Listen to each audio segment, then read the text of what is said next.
Greetings and salutations to my fellow scientists. And today we're going to be talking about physics and its topics of distance and displacement, speed and velocity to be discussed by Novehn James S. Parba, yours truly. So let's start. So distance and displacement, the difference between the two. We're going to be starting with distance and displacement. So distance refers to the total path covered. So when you're starting to the finish, so start to the end, and the road taken, that's the distance. And displacement, on the other hand, is the shortest distance, which means that the imaginary line from the start to the end, not including the road. So it could include um, the oceans, the sea, or the houses. Just the straight line to the end. That's the main difference between the two. Distance is the measure of how much ground an object has covered during its motion. On the other hand, displacement refers to the measure of how far out of place is an object.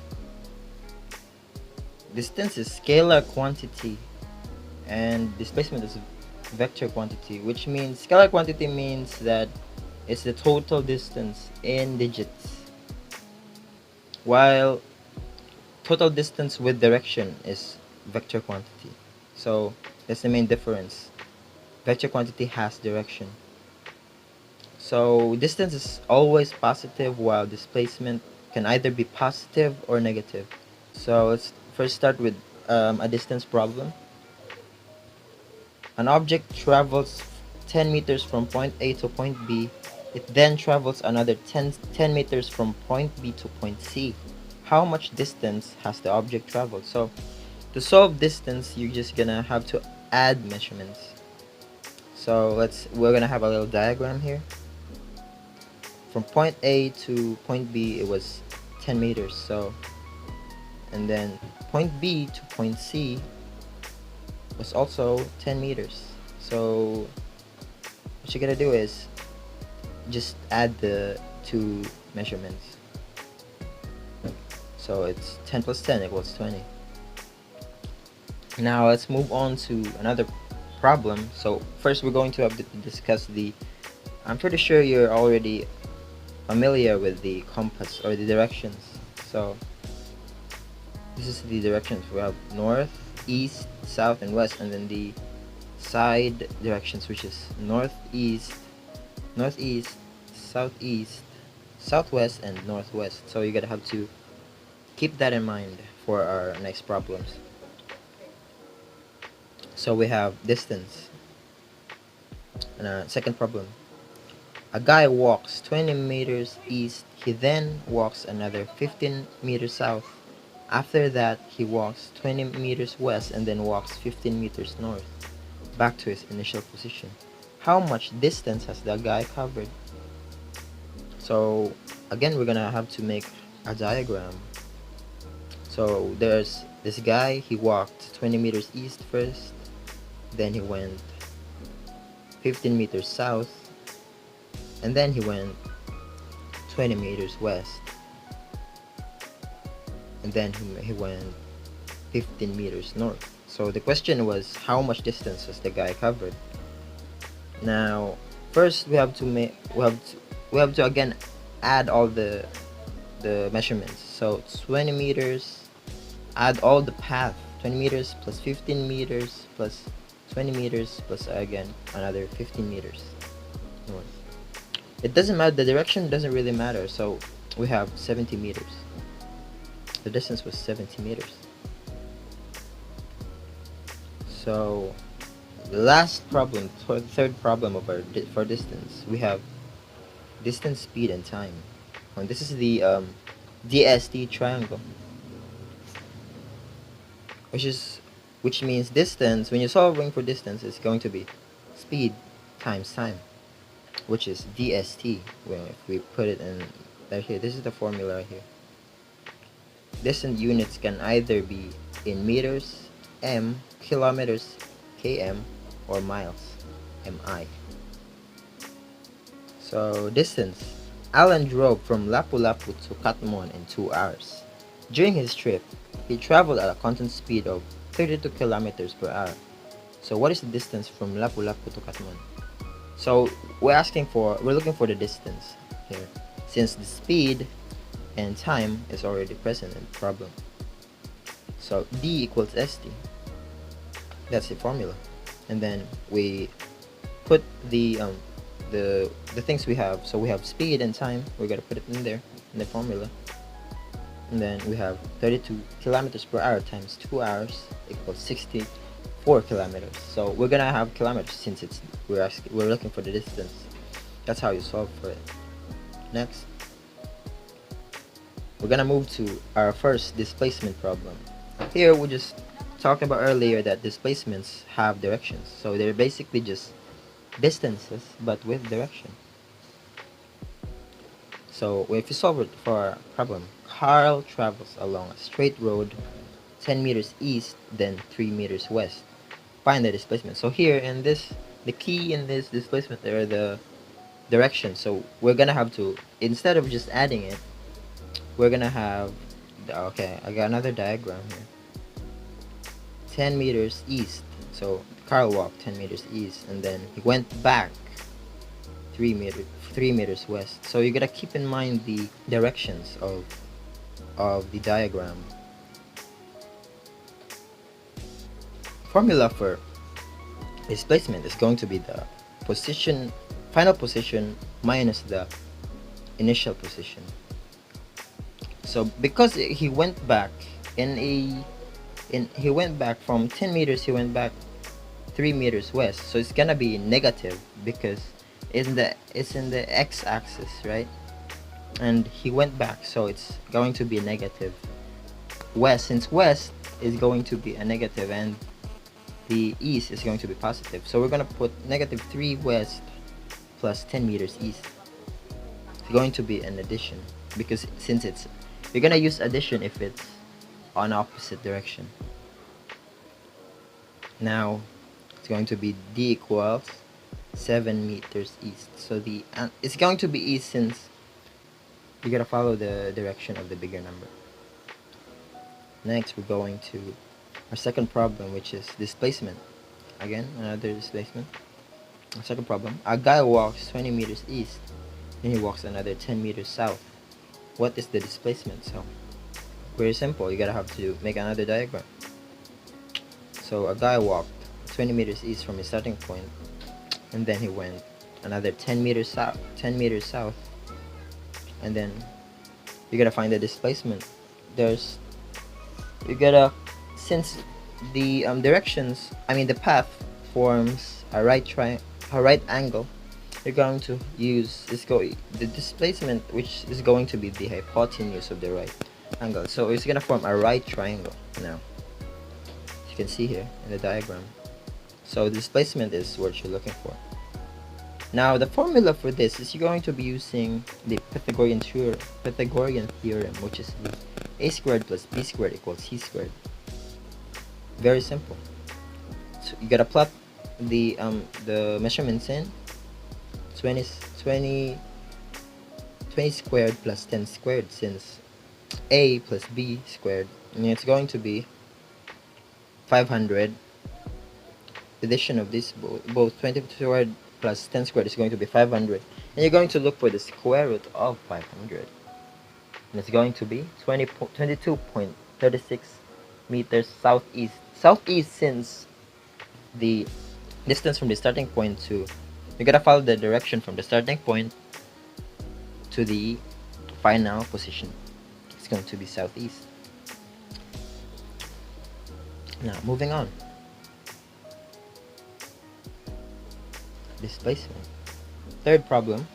A guy walks 20 meters east. He then walks another 15 meters south. After that, he walks 20 meters west and then walks 15 meters north, back to his initial position. So what is the displacement? Again,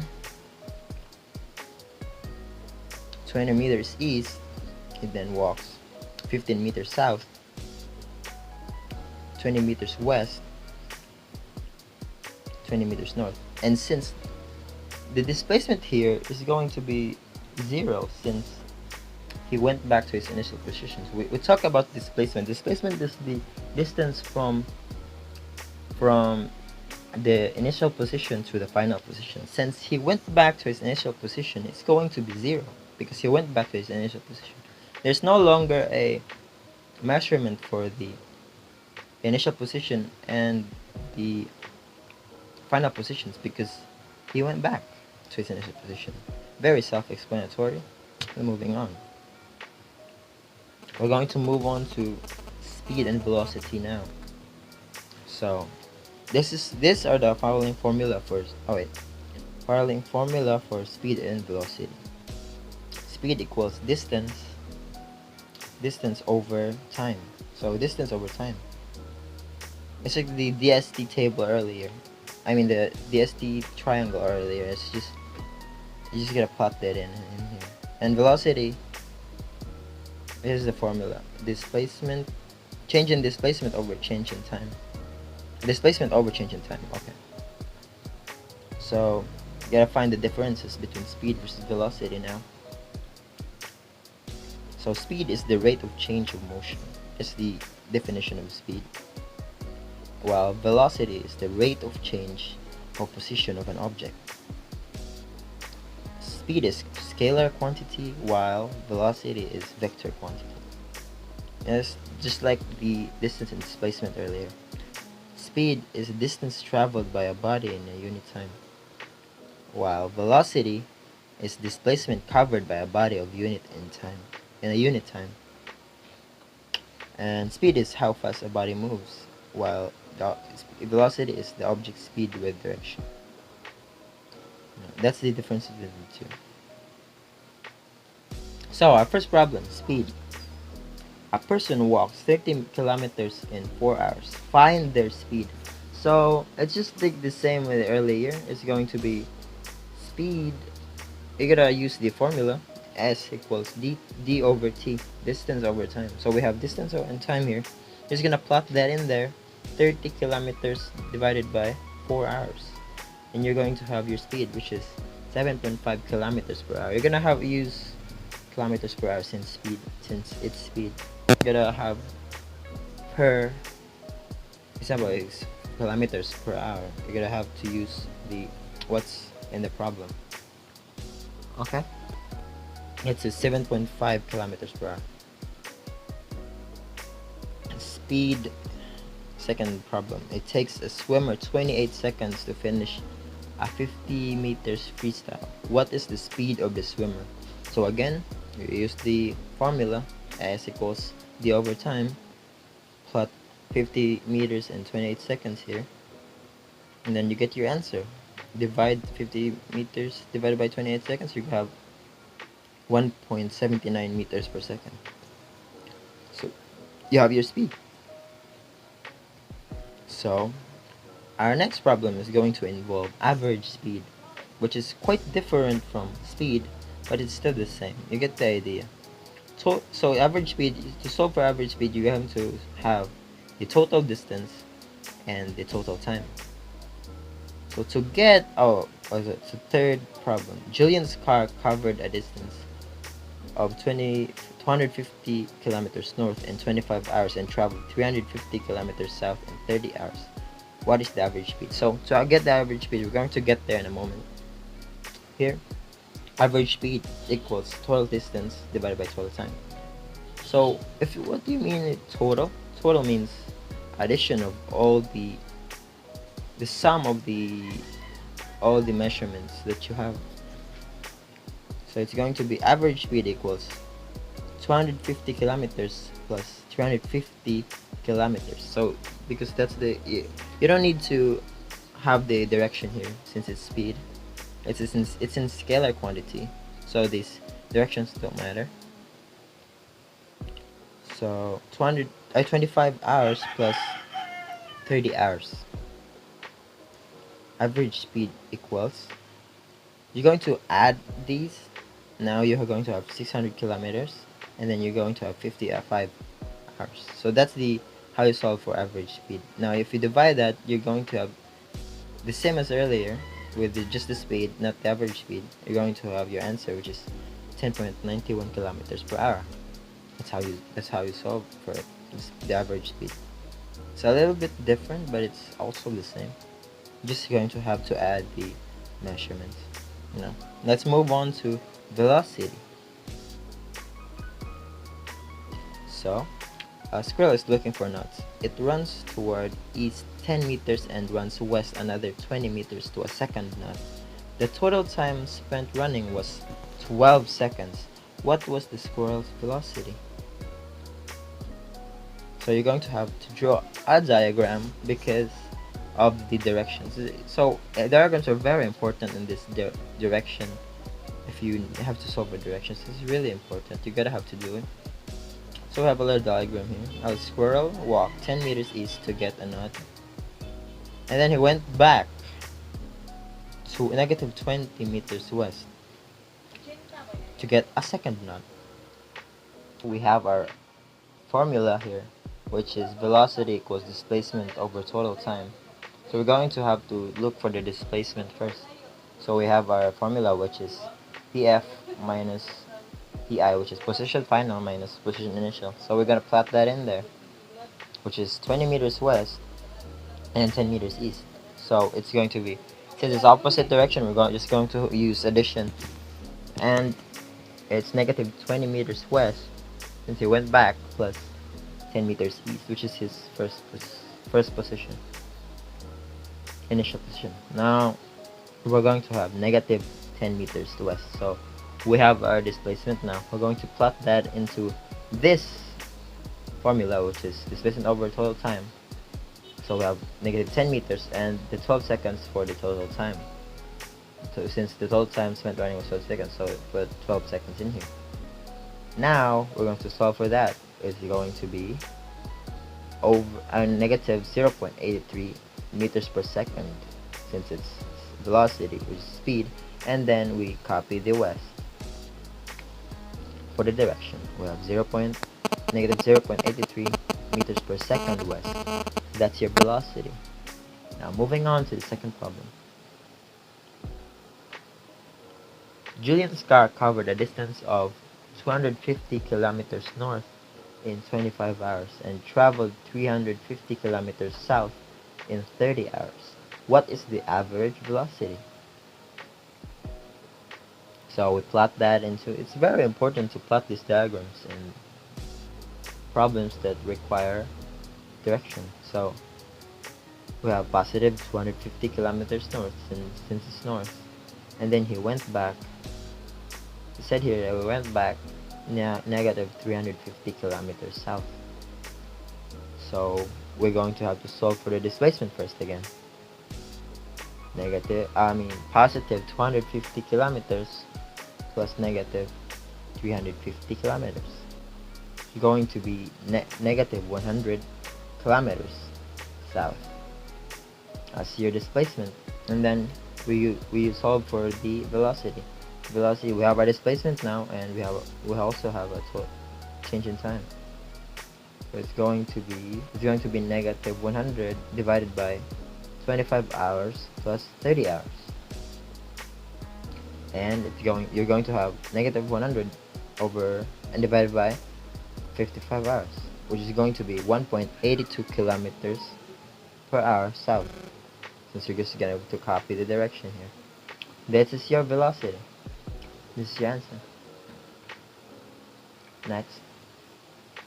Next is going to be resultant vector, which is also a little bit different from the velocity, but it's still the same. A plane flying due north at 150 meters per second is being blown by a 550 meters per second strong wind due east. What is the plane's resultant velocity? So again, we're going to have a diagram. So a plane was flying north 150 meters per second, and then being blown by a 550 meters per second strong wind due east. So as you can see, we're forming another right angle. So it means that it's just the same as displacement earlier.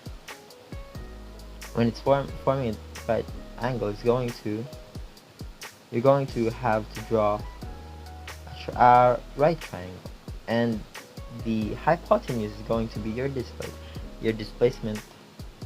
I mean, that's you're going to use solving the resultant velocity. So we're going to use Pythagorean theorem again. So we plot that. It's very simple. We plot 150 meters per second and 550 meters per second. You add both. Since it's a resultant vector, you're just going to add both vectors. Now we're going to have 22 500 and 302,500. We're going to add both then. So you're going to have 325,000, and then you look for the square root of 325,000, and we're going to have 570.09 meters per second northeast. That's your resultant vector. Just going to have to add, use Pythagorean theorem. I believe that wraps up for everything for our discussion today, and the end is the end of the discussion.